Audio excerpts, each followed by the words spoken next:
Hello and welcome to The Long Play, where we listen to some of the world's greatest albums. It's a little bit like a book club, but there's no books. Hello, Paul.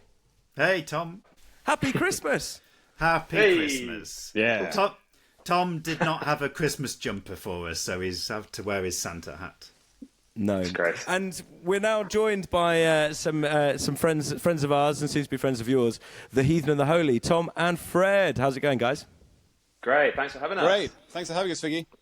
Oh, it's an absolute pleasure. So we just wanted to maybe introduce the Heathen and the Holy and talk a little bit about why you might be on a Christmas podcast. And, share with us a little bit about what the Heathen and the Holy is.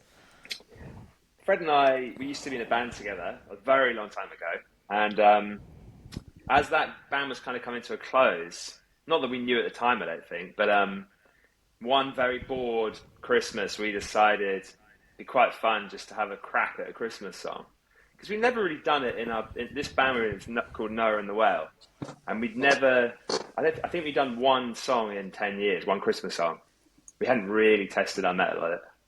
But this particular year, I think it must have been 10 or 11 years ago now.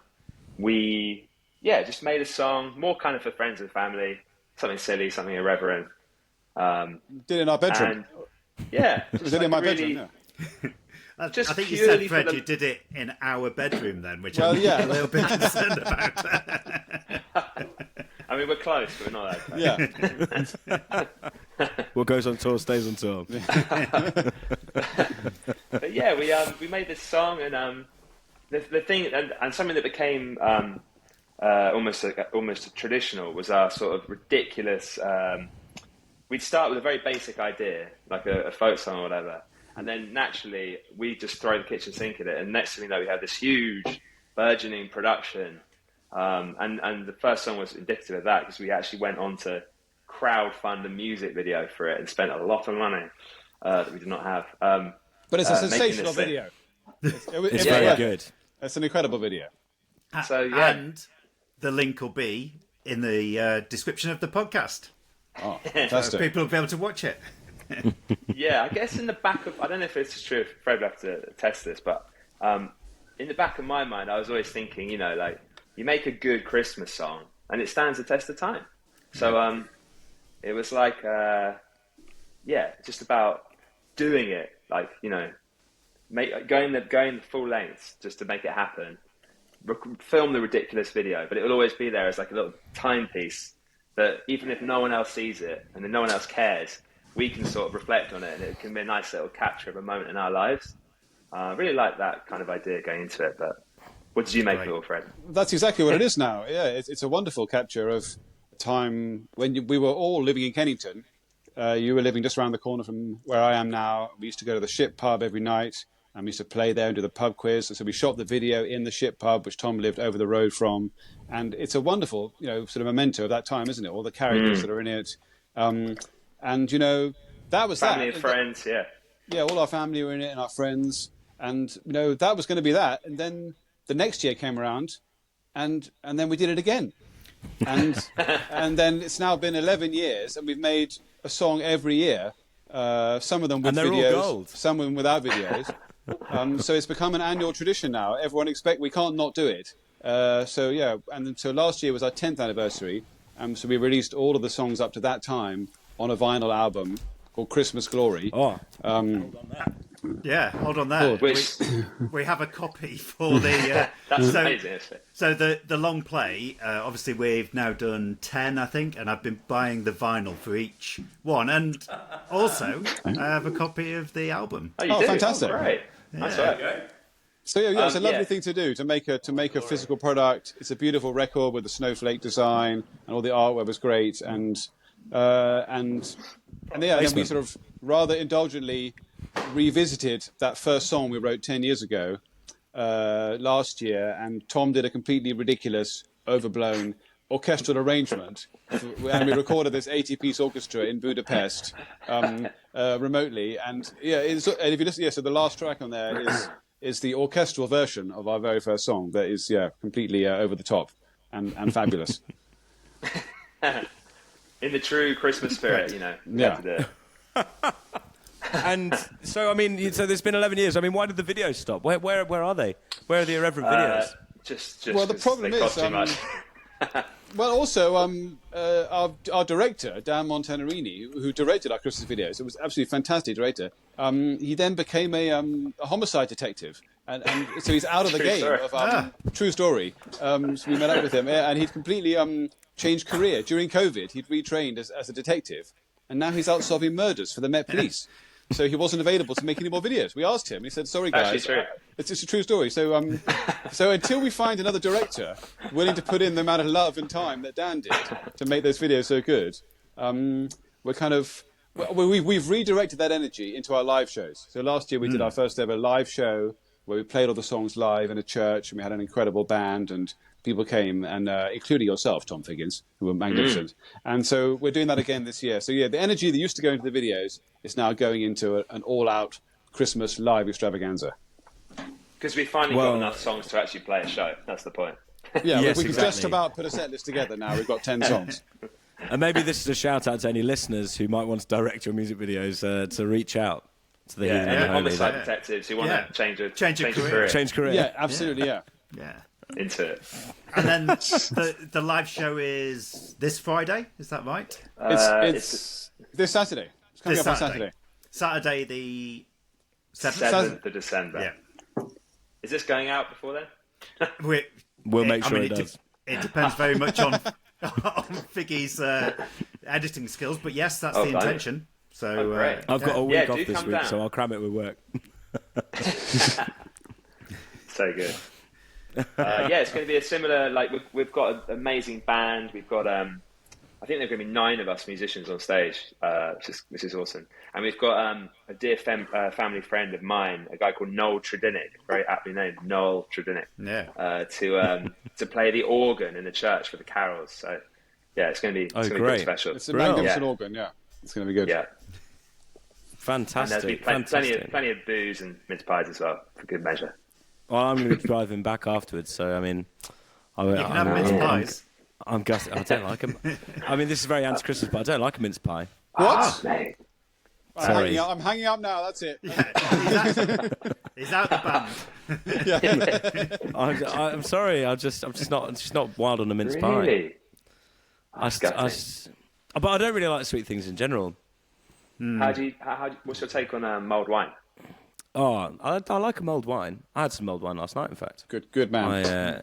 I think if it's got booze in it, it's forgiven. Fair enough. So I sent some questions to the guys from the Heathen and the Holy to ask them a little bit of some silly, fun questions about who they might invite to their Christmas dinner, and also their favourite Christmas song. So I'm just getting the questions up here. Okay. So first I'll go to Tom. Okay, so what's the song which makes it feel most like Christmas to you? Can I have multiple songs here? I know it's kind of cheating, but like just a couple. It's very hard to pick. Yeah, fine. Highlights for me would be Santa Claus is Coming to Town, but the Fred Astaire version. Oh, Okay. Never heard it. No. So that's the one that went along with. There was a film, like a stop time animation film in, I think it was the 70s, like early 70s, and Right. he plays. He has a little miniature made of him, and he plays a postman who I think he like goes to. He basically explains the story of Santa, like Santa's backstory, basically. And at the end of it, he sings "Santa Claus is Coming to Town." It's like the moment right before Christmas. That With sounds his little good. character walking around. Do we think very that's available on the nostalgic. internet? Can we share? Do we think we'll be able to find it? YouTube, We'll have a look. probably. We'll have a dig. Yeah, and see if we we'll can have a find it. dig and see if we can put it in the show notes. Yeah. I'm a big fan of the Springsteen live version of Santa Claus. Yeah, is Coming that's to Town. great, yeah. Ooh, yeah. Yeah. That's And epic. Which is then funny I also because, like- Paul, you said a couple of episodes ago that you didn't like Bruce Springsteen. I really don't. What? I'm hanging up now. It's worse than Tom's mince pies. It's really bad. But I do like that. Yeah. It's a great song. It's a great Yeah, song. it's a good song. Yeah, it's a good song. But I'm also that- that would be my modern song, if you can still call that a modern song. Yeah. But then if I hear I don't know, Carol of the Bells or something. That's instant, like Christmassy vibe for me. You know, I don't know. But there you go. There's like one from each sort of genre. Okay. What about Fred? What's Fred's most Christmas encapsulating song? Well, I have a Christmas playlist that that I've made on Spotify that I listen to every year round from Halloween, the day after Halloween onwards, every day. And there's one song where there's actually 3 versions of that song on there, and which I really associate with Christmas, but it's not a Christmas song at all. And that's "Love the One You're With" by Stephen Stills. So I've got 3 versions of that song on there, including the original. And my daughter asked me the other day, "Daddy, why do you always listen to "Love the One You're With" at Christmas? It's not a Christmas song." And I didn't know. I said, "I don't know." But then I looked at my phone when I was playing, and the cover of the album that "Love the One You're With" is on is Stephen Stills sitting in the snow. Sort of, I think he might even have a sledge or something. So, oh wow! So for some reason that's gone in. That album cover is him in the snow, and I now associate that song kind of with Christmas. Anyway, so it's not Christmassy, but it does make me think of Christmas. I only listen to that song in December. It's Yeah. Well, I'm on a similar thread to you, Fred, in the sense that mine is actually an album. It's an album that my dad used to have, which is an Ella Fitzgerald compilation album. And for me, I just hear any of that, and I'm just yeah. It almost doesn't, like, Christmas almost doesn't feel like Christmas until I hear that. Yeah. But yeah, it's the best of the songbooks. It's got things like "Bewitched, Bothered and Bewildered" on it, and "Miss Otis Regrets." Oh, sounds great. It's really good. I'll share it. It'll be in the show notes. Yeah. What about you, Paulie? Exactly. Well, so keeping with the theme, actually, it's not a Christmas song, although they tried to sell it as such. But "The Power of Love" by Frankie Goes to Hollywood. Nice. It's a good song, yeah. I think I was maybe 16 when it was released. 16, Christmas. It just it brings Christmas to me. I know that. Holly Johnson said it's not a Christmas song, but they did make a nativity video to go with it. So I think it definitely counts. They got 3 kings on camels coming across the desert. That counts. Yeah. And does that also fall into your guilty pleasure category? Oh, I'm not saying it's a guilty pleasure. I just love it. I love that song. I've got a guilty pleasure. I'll go guiltier. Go on then, Fred. What's your guilty pleasure? Well, this is one I also listen to every year, and that's "Christmas All Over the World" by Sheena Easton. Oh, it's the I don't know if I know it. It was on the end credits of Santa Claus the movie. Do you guys remember Santa Claus the movie? Yeah. The most classic 80s Santa movie. Tom Allen. Tim Allen. Tom Allen? Yeah. Tim Allen. No, this is years before Tim Allen. Years before Tim Allen. You need to go and look. If you haven't seen Santa Claus the movie, it's phenomenal. Who's in it? Nobody the black famous. and white one? No, it's sort of set in a sort of that's Miracle on in what's a sort of rainy 80s New York. That's it's every single Christmas film ever. Yeah, and over the closing credits, there's a song sung by Sheena Easton, and it's absolutely fantastic. The tom sound is particularly great, and the vocal ad libs tom sound in the outro. It's about 5 minutes long. But if you listen right to the end of the fade out, she does some really really moving ad libs. Well, it's a 1985 film, Fred. I've just googled it, and Dudley Moore's in it. Yes, Dudley Moore, of course. Okay, yeah. He plays a rogue elf that leaves Yes, that's right. leaves the North Pole and goes to New York City to start up on his own as a toy maker. Yeah. Gosh, it's almost the premise of Elf. It goes very bad. It goes very badly. The soundtrack score was composed and conducted by Henry Mancini. Yeah, it's an amazing sound. That's what I'm saying. It's an amazing soundtrack. Yeah. Yeah. So there you go. Mancini, you can't get better than that. Yeah, there you go. Well, gosh, very good. Tom, can you beat that? Guilty pleasure. Apart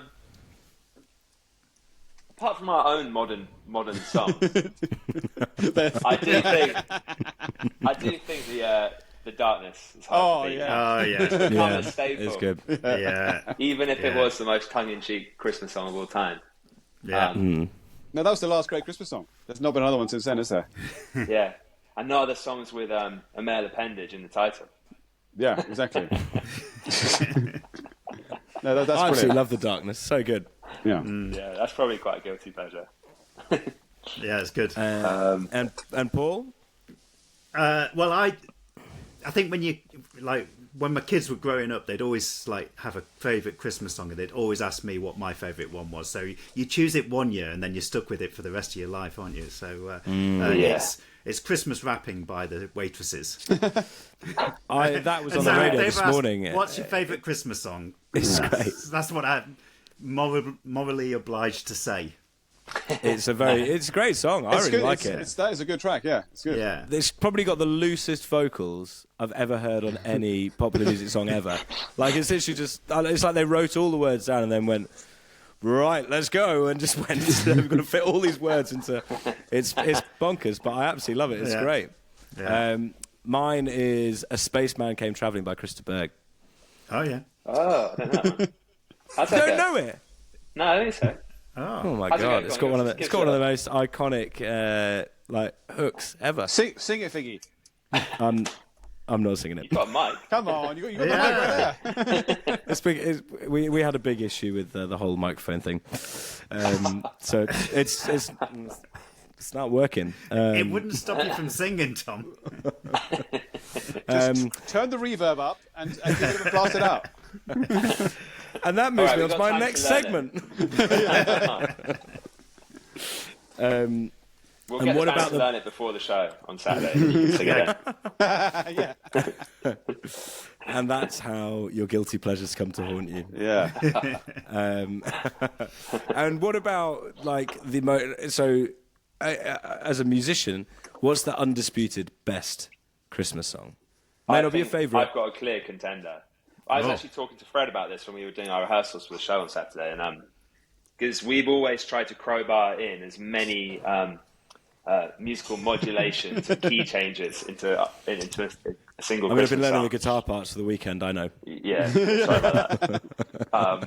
And there was one that I heard earlier last week, which I think takes the biscuit. Chestnuts Roasting on an Open Fire. Oh, yeah, the Christmas song. Amazing song. Like, lyrics aside, all that, so Christmassy, but the actual arrangement, the music is phenomenal. And his voice is incredible too. Just pure Christmas treacle. The vocal.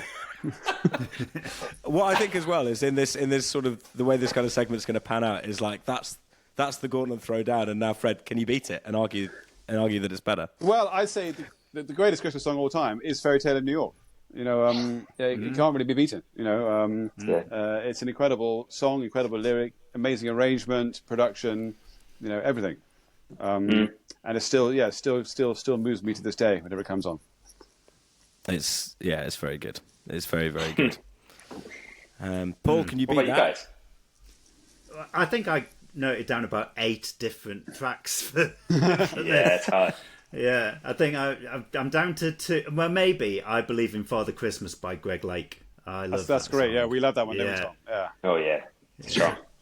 So it was either that or Early Christmas Morning by Cyndi Lauper. Do you know Don't know that one. Oh, that's a. I know that one. Yeah. Go on, Paul. Sing it, Paul. It may not be on screen, but he's got a mic. Yeah, but also, out of all of us, I'm the one who definitely can't be singing on this. Oh my goodness! I'll check that one out afterwards. I don't think I know it either. Yeah, yeah. Well, maybe I'll get a playlist together of all the songs we've mentioned. It's going to be a hell of a playlist. Yeah. By the end of the show. It's going to supersede all of them. Yeah. Yeah, exactly. Tom, and then my one to throw into the mixer is "Stop the Cavalry" by Jonah Louis. That's classic. Yeah. And not really because, like, I in my heart, I think all the ones that you've mentioned are probably better. But there's a part of like how sort of unenthusiastic and how deep his voice is that I just think, gosh, that's Christmas.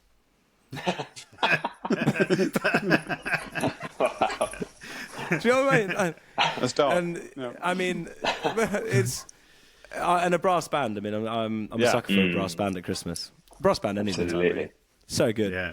Yeah. That's something we've got to aim for, Fred, in the future. Heathen and The Holy song. I'm jiggling there. Got to steady me. Getting to making you laugh too hard. There we go. Yeah. We need to do a song that's just pure brass band arrangement. We talked about that before. Just pure Salvation Army brass, nothing else. Yeah. That was it. You heard it here first. Next year. Next year, Christmas maybe, 2025. Yeah. Although thinking ahead goes against our ethos as a band. We're very strict. We're a very seasonal band. You know, we can only form last 2 weeks of November. We're in the month of December. Plans can be made now. Advent. As long as they're forgotten by January. Yeah. Pickle yourself so much that you forget by New Year's. And then I came up with a rather silly segment, which was if you were going to invite 3 people of the music industry, alive or dead, for Christmas dinner, you know, who would be cooking, who might be singing, and who will probably have fallen asleep in front of the fire, who would it be? I appreciate that neither of you have prepared. I think cooking's an interesting one. Well, let's not beat around the bush. Cooking Christmas lunch is one of the biggest jobs of the year, right? Yeah. There's a lot of responsibility on your shoulders. Yeah. So you don't want anyone who's going to sort of bend under the pressure. If it's a hint, I chose McCartney. I think Linda. Yeah. Well, yeah. Exactly. It's an all vegan Christmas lunch. I'm not coming around to yours, Paul. Tell you that. I really hadn't thought this through, had I?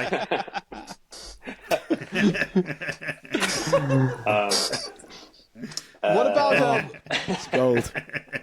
I was thinking Michael Ball. What to cook? Yeah.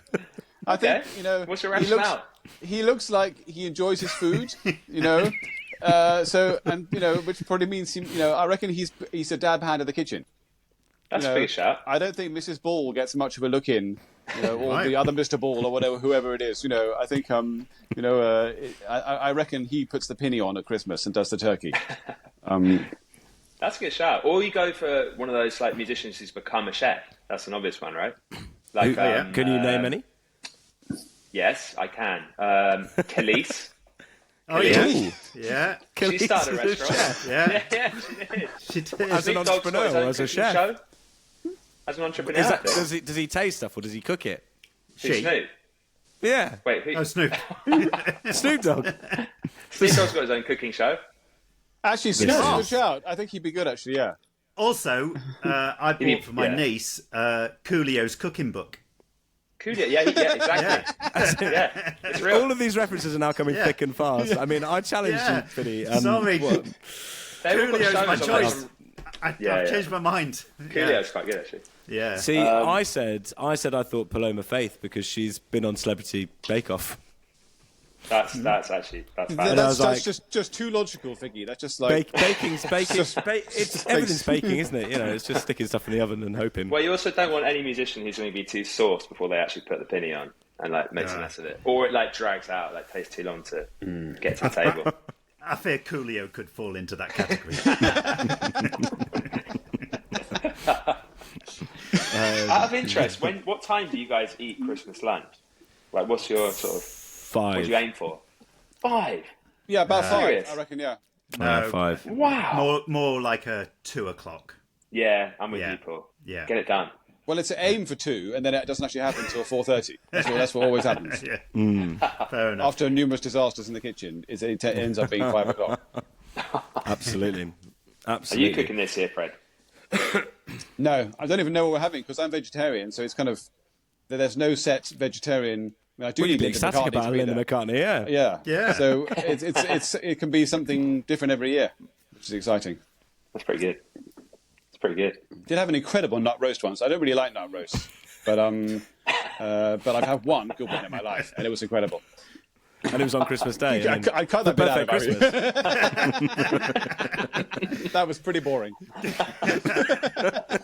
It's definitely staying in. If we cut out all the boring bits, Fred, we don't have much left. We just get the end credits. So that's cooking.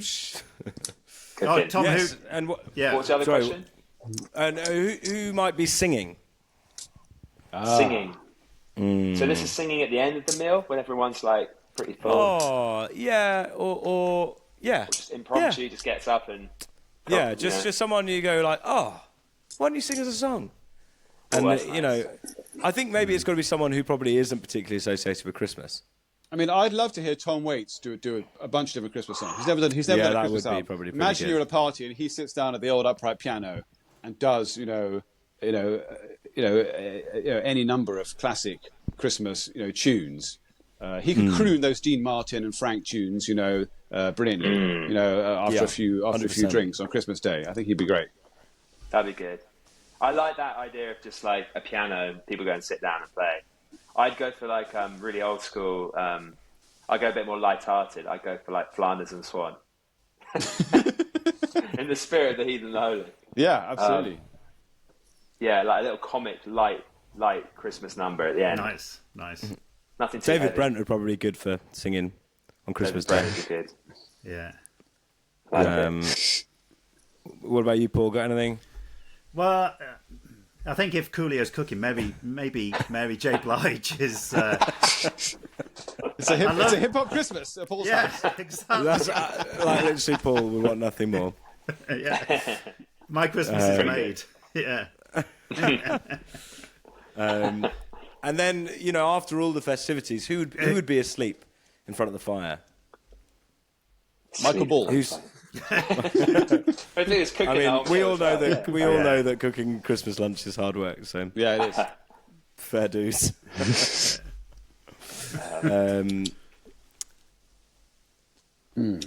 Who else? Who else? Who wouldn't have the stamina? I mean, maybe it's all of us after having to hobnob with these people. It definitely feels like it could be me. It will be me this Christmas. Well, it's always me. Yeah, it definitely will be me. Yeah. Well, that's the true Christmas miracle. That everyone gets a little sleep on Christmas Day. But this is the thing, because we do it. In my family, we've always done the meal earlier. You still have a bit of fuel in the tank afterwards, and it's just games, games, board games, everything. Yeah, like silly, like making hats out of the wrapping paper, all that stuff. All those like parlour games. So there isn't time to having that. It's not allowed. I wish there was that much organised fun in my house. Oh, I'd think it was. Yeah. Yeah. I know. Whereas I'm going earlier, Tom, so that I can have a longer nap in the afternoon. That's that's clever. Good thinking. Yeah. And then you're back into it for like maybe a film at night and a few more. There's a bit of cheese. Yeah, and a brandy flip. Glass of port. Yeah. Oh, yeah, nice. Yeah. Sounds pretty good. Well, lads, it brings me on to kind of saying, why don't you tell us a quick little bit about the Christmas song for this year?